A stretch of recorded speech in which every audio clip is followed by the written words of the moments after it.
Muy buenas noches, bienvenidos a Primer Círculo. Si yo le digo a usted representación proporcional, ¿a usted le suena que tiene que ver con el día de las elecciones y que hay algunos diputados que llegan por una vía distinta a la de simplemente tener la mayoría de los votantes, que llegan por otras condiciones?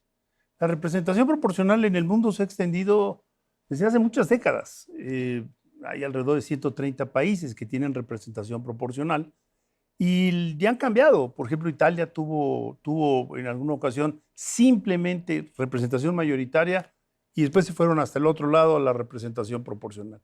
Lo que ocurre es que la representación mayoritaria tiene un pequeño inconveniente, es muy injusta.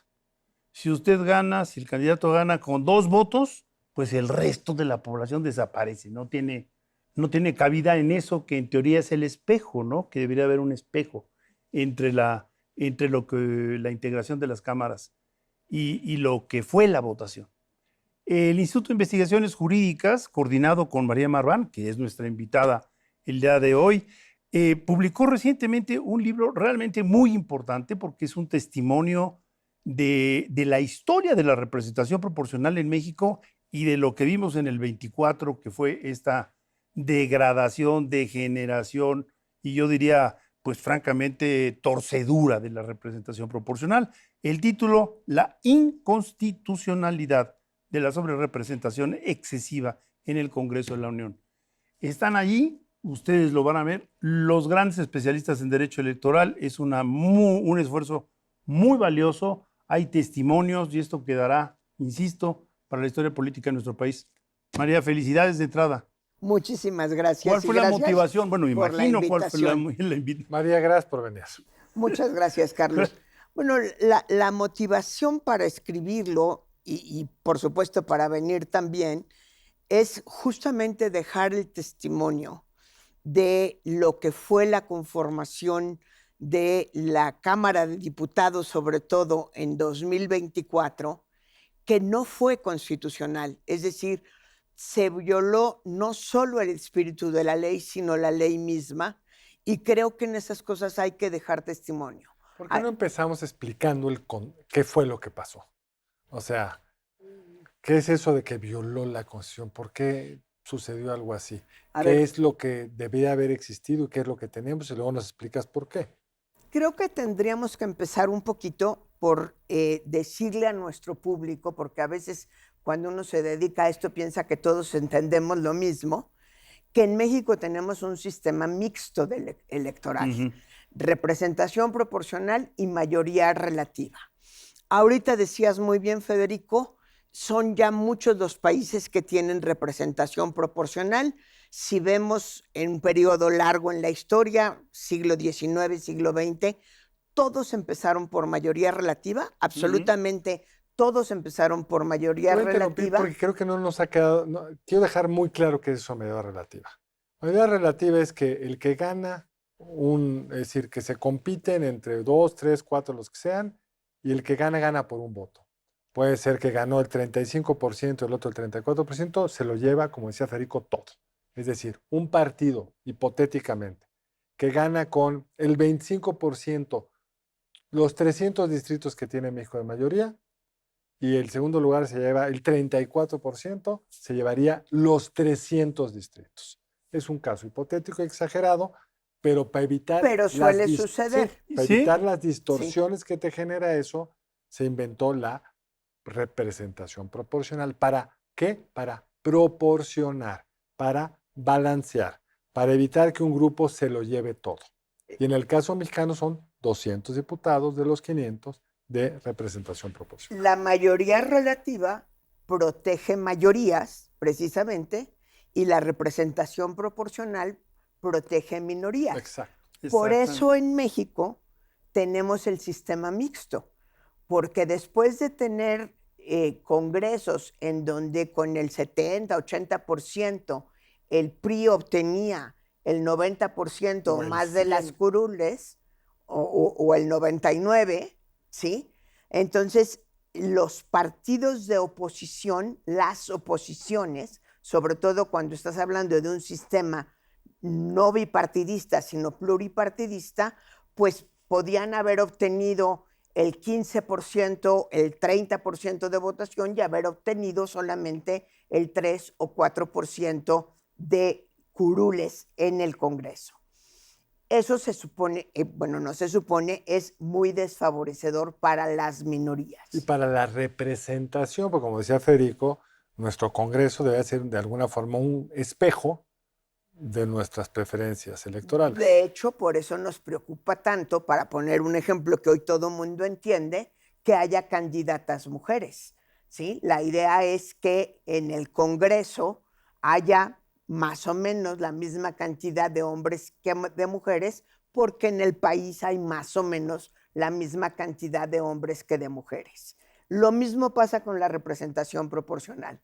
Lo que queremos es que un partido que logró 10, 12, 15%, tenga 10, 12, 15% en la Cámara, sabiendo que nunca va a ser perfecta la proporcionalidad, pero lo más cercana a la realidad, donde no los castigues a las minorías, para que refleje la mentalidad plural del país. Y una cosa de la cual se habla muy poco y que es, digamos, una observación que te hacen los propios legisladores. Cuando no tienes representación proporcional, la calidad del debate cae. ¿Por qué? Porque la confrontación de las ideas ayuda a encontrar mejores soluciones para el país. Léase el paquete fiscal, léase la ley de aguas, siempre habrá más mentes piensan mejor que una sola línea de conducción. Ese es el primer punto. Y el segundo punto es que hay excelentes candidatos a diputados que no ganarían ni una presidencia municipal porque no son lo que antes decían placeros. No se les da, no tienen ese entrenamiento de abrazar, de tomar al bebé en los brazos, de saludar a las señoras, ¿no? Pero son mexicanos muy valiosos. Podemos hablar de, por ejemplo, yo no me imagino a Rolando Cordera ganando en Colima algún distrito, pero qué buen papel hizo como diputado por representación proporcional. Y esas dos matices son muy importantes, son un contenido muy importante de la representación. Yo creo que tocas un punto bien importante porque además se ha distorsionado con muy mala fe en México y es el repetir constantemente, y sabemos que las mentiras repetidas se acaban aceptando como verdades, que los diputados y diputadas de representación proporcional no representan a nadie. Es falso. Falso. Representan fuerzas políticas y además hay que reconocer que en los años en los que se repartió mejor el Congreso, los propios partidos ponían a sus mejores cuadros Claro. en los mejores lugares de representación proporcional porque eran quienes iban a llevar la voz cantante. Hoy les llamamos élites, pues sí, probablemente sí eran élites, pero eran las personas más enteradas, sobre todo de algunos temas. El tema presupuestal, el tema propiamente de gobernabilidad y de relación de la federación con los estados. Lo ambiental. Pues, lo llevaba gente, personas que tenían además mucha experiencia legislativa. Ahora, lo triste es que eso se volvió, como tú decías de pasada, se volvió como un estigma. Si tú no lo ganas en la plaza pública, si tú no eres electo directamente por el... Eres de segunda. Eres de segunda, cuando cumplen otra función. Y hay sistemas, como el israelí, que todos son por representación proporcional. La pregunta es cómo integras las listas de los partidos, que será un tema que ya podemos discutir más adelante. Pero, digamos, regresando al tema de este libro, el principio que está en nuestra Constitución es que ninguna fuerza o partido puede tener, bueno, dice partido, ningún partido puede tener más de el 8% de sobrerepresentación. Ahí hay que entender, como no podemos partir personas a la mitad y tenemos que ir a una fórmula aritmética, la sobrerepresentación es cuando te toca proporcionalmente más votos de los que ganaste.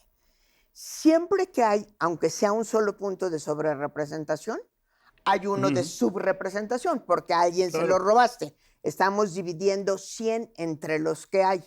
Entonces, si tenemos 8% de sobrerepresentación, quiere decir que a otro u otros partidos les quitamos quitaste, claro. ese 8%, porque al final tenemos 100, ¿sí?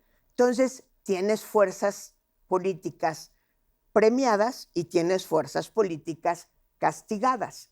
Le acabas de dar al clavo en el tema en el que estás diciendo, y es si vamos a tomar en cuenta las fuerzas políticas o los partidos. Es cierto, nuestra Constitución dice partidos, pero un poquito tenemos que ir a ver a cuándo se redactó ese artículo, y ese artículo se redactó en 96, cuando, si bien decía partidos, cuando había una coalición, las coaliciones trabajaban como un solo partido. Y para fines de representación se consideraban partidos. Y se consideraban partidos. De Un hecho, partido. quienes llevamos muchos años votando, nos daban un emblema, a veces horrorosos, en donde partían el emblema en 2 o en 3 y ponían un cachito de un color y otro cachito de otro color, y luego abajo ponían el apodo, vamos a decirle así, o el nombre que escogía la coalición. Por eso las coaliciones en México siguen escogiendo nombres. Juntos hagamos historia, por México. Sí, pero es bien interesante porque eso, en ese momento, los partidos podían definir en la coalición qué porcentaje de los votos les iba a tocar a cada quien una vez que se hiciera este reparto considerado como un solo partido. Como hubo una enorme crítica que se negociara esto, entonces cambió al régimen actual, que es donde se lo pones a cada partido. Y esto está generando esta distorsión. Y entonces genera la distorsión siguiente. 3 partidos que fueron juntos como una sola coalición, para efectos de sobrerepresentación, a cada uno le contaron un máximo de 8%. Y lo que hemos visto es que en realidad aquí la coalición electoral ha funcionado también como coalición legislativa, y hemos visto que Morena, el PT y el Verde, para efectos prácticos están funcionando como un solo partido, excepto para cuando no les conviene. Y el problema más grande es la sobrerepresentación. Es una fuerza política que obtuvo el 54% y que hoy tiene el 75% de la Cámara. Es decir, los que no son parte de esa coalición fueron castigados de manera brutal, de tal manera que el segundo partido acabó en el 3er o 4er lugar, ¿sí? Entonces ahí tenemos una distorsión, pero que además se va reproduciendo en todo, porque el dinero que se les entrega a los partidos también tienen que ver con la fuerza que tienen en la Cámara. No, pero lo más grave es que en este caso la sobrerepresentación los llevó a tener la mayoría constitucional, entonces han estado cambiando la Constitución como si representaran al 66% de los mexicanos y están representando al 54%. Y además, tenemos que hacer un corte, pero si les parece esto es tan complejo, ¿por qué no regresamos con ello? Para explicar qué fue lo que ocurrió en el 24. Vamos a un corte y regresamos aquí con María Marván.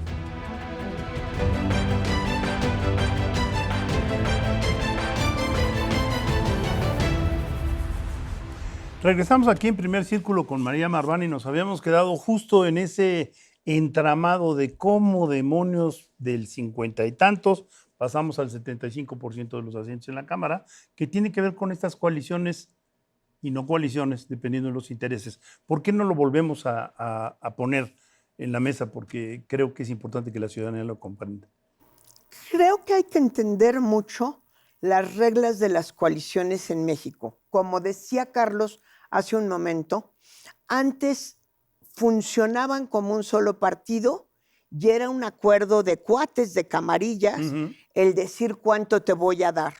Los partidos llamados menores, pues vendían caro su amor al mejor postor, porque yo te prefería de mi lado que en mi contra, y entonces, bueno, yo sabía que tú solito no podías obtener más del 3-4%, pero yo negociaba contigo que me dieras el 10% de la Cámara. Dentro de la coalición se representaba el chiquito a costa Exactamente. del grande de la coalición. Dependiendo de Pero su quedaba ya, capacidad de chantaje. Literal capacidad de chantaje. No de negociación, pongámoslo bien. O sea, es una negociación. Pongámoslo en positivo. ¿Sí? Pero entonces lo que tenías era partidos muy pequeños que acababan con una gran representación que además no les obligaba a una coalición legislativa. Pero además no había esta crítica, ni siquiera sabíamos si quedaban por arriba del 3% que se requiere Claro. para tener el registro como partido. Entonces, Sí. con toda esa lógica, se desarmó eso. Y ahora curiosamente no había condiciones de lealtad. Recordemos que el Verde, por buenas o malas razones, en la elección con Fox, al día siguiente que subió al Congreso, decidió no volver a hacerle caso, no volver a votar con el PAN. Lo cual también es un timo al elector, porque como bien decías, la figura de la coalición mantenida de manera firme, consolidada, documentada, puede durar mucho tiempo. Estamos viendo el caso de la señora Merkel, que duró, creo que 14 años, con lo que hubiera parecido insólito, ¿no? La socialdemocracia con la democracia cristiana, ¿no? Imposible. No, pero se sentaron. Se tardaron 2, 3 meses en generar el acuerdo y gobernaron con coalición durante un largo tiempo. ¿Por qué sistema parlamentario? Sí. Sí, Ahora, si se rompe la coalición, ya cae no hay el poder. gobierno. Regresemos a México. Sí. Pero regresemos a cómo lograron esa sobrerepresentación, porque esa Sí. sobrerepresentación les está permitiendo cambiar la Constitución cada vez que quieren.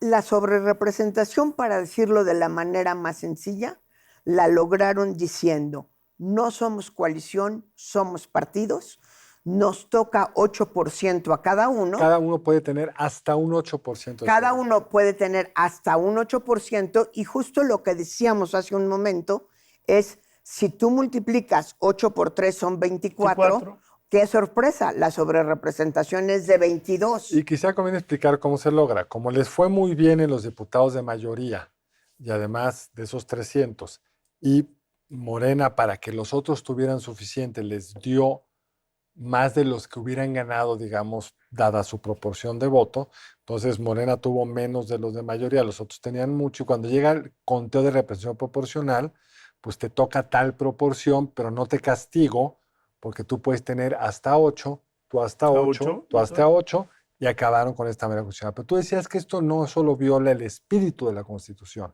viola la Constitución y la ley. ¿Por qué? Porque hubo atrás otra trampa, que es, ya habían acordado estos 3 partidos en ir juntos, hay que reconocer, no son los únicos que lo han hecho, pero entonces yo registro como del partido A, para no poner nombres, el partido A es el fuerte de la coalición. Uh-huh. Yo registro como del partido B a alguien que en realidad toda su vida ha sido militante del partido A. ¿Sí? Ya, entonces así logras darle el... Entonces logras, o del partido C. Entonces logras, que fue lo que lograron, que muchos más morenistas ganaran diputados de mayoría absoluta. Pero con otro careta. Con otra careta. Me vestí de verde o me vestí del Partido del Trabajo, pero en el momento en el que pasa la elección me desvisto. Claro. ¿Sí? Muy Y bien. entonces el verde o el PT tiene menos y tienen derecho a una mayor sobrerepresentación para compensarles.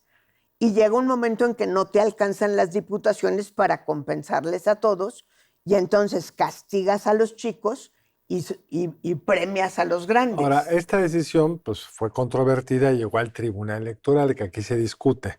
¿Cuáles eran los argumentos de quienes votaron a favor de darle esta posibilidad de sobrerepresentación?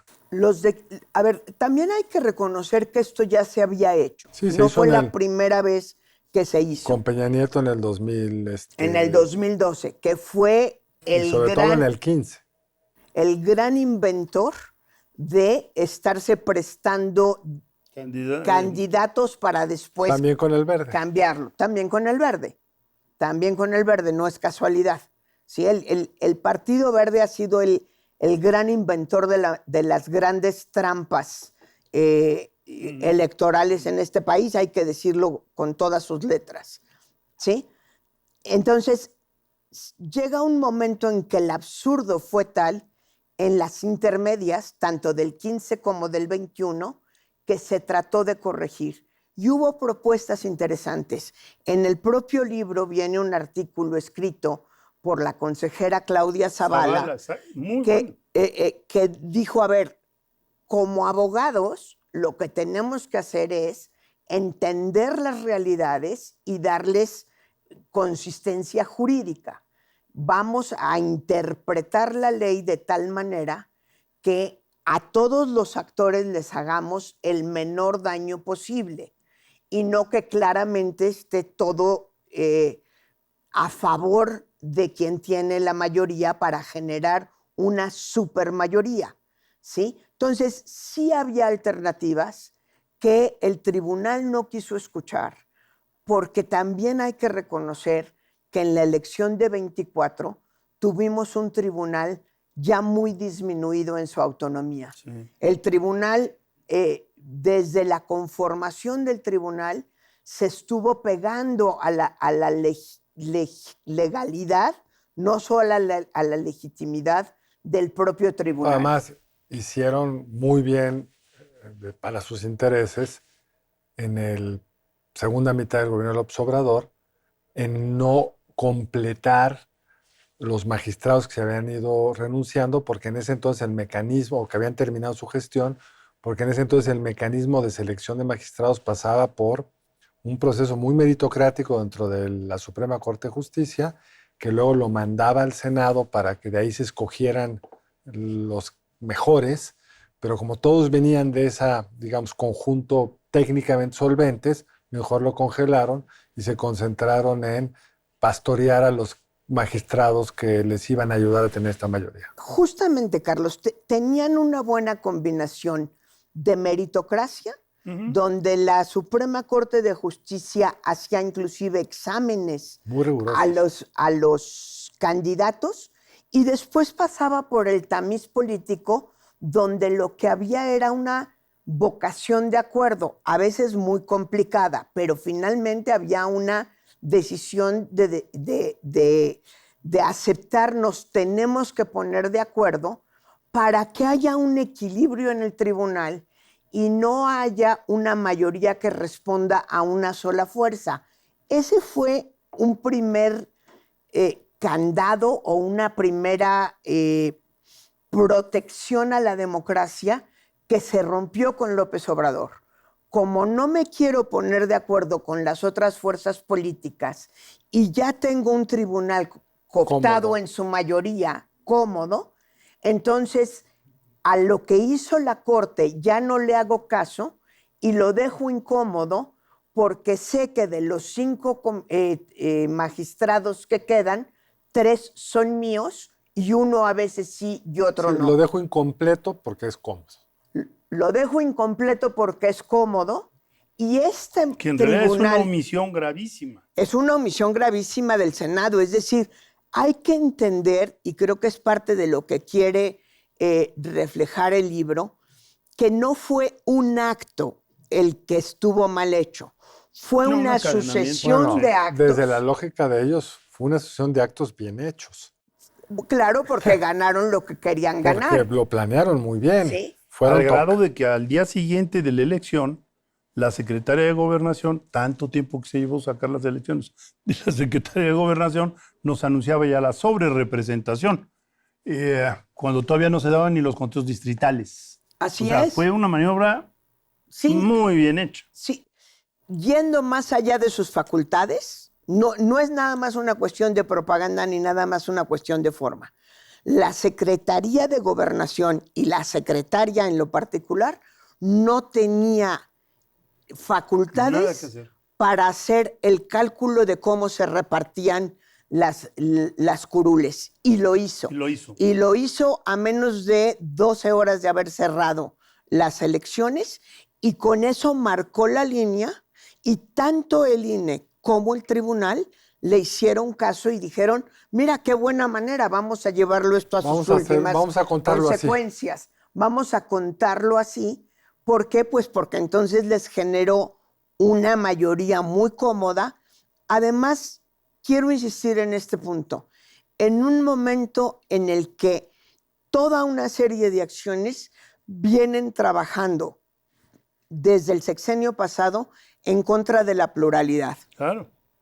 Cuando el PRI fue perdiendo la mayoría en el Congreso y llegó a tener 75% en lugar del 85% o el 90%, la situación política lo obligaba a negociar con las oposiciones porque las oposiciones habían venido presionando para ganar un lugar que no se les estaba dando. Así es. Ahorita, como vamos de reversa y hay que reconocer que en términos de pluralismo el gobierno ha metido la reversa, el 75% les ha permitido actuar como si fueran el 100%, porque no están escuchando ningún otro tipo de argumento. No sienten ninguna necesidad, su legitimidad democrática, como la ven ellos, es suficiente. La dan por sentada. Y es una oposición débil y fragmentada. Así es, así es. Pues María, nos podríamos seguir aquí platicando contigo. La doctora Marván ha pasado por el INAI, ha pasado por el Consejo del INE, es una investigadora de jurídicas muy destacada y podríamos seguirle dando por otros temas, pero tenemos que despedir el programa. Mil gracias por haber estado aquí. Muchas en gracias Primer a ustedes Círculo. por la invitación. Gracias, María. Nos vemos la próxima aquí en Primer Círculo. Hasta el lunes entrante aquí en Primer Círculo. Buenas noches.